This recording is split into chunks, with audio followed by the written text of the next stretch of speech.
ang larawan ng magkabagong Pilipinas. Iniidolo dahil sa kanyang pagmumura. Dulot ba ito ng pagbabago ng mundo?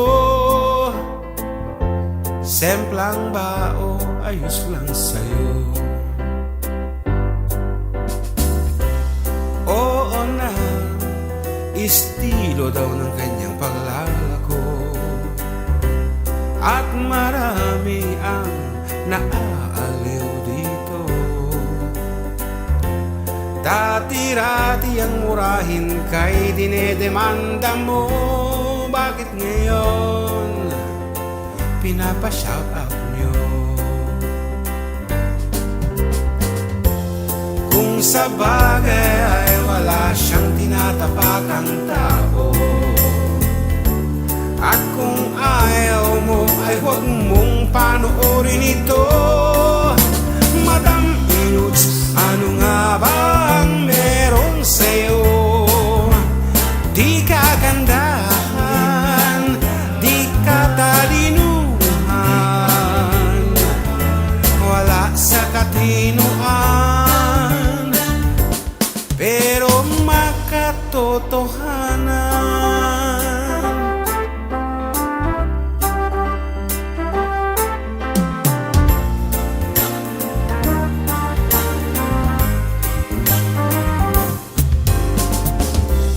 Di ko rin naman maintindihan ang ibang tao. Mga artista'y nagsilapit at abot ang flag sa'yo.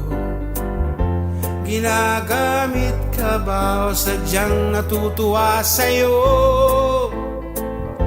Pati ako makikitayo.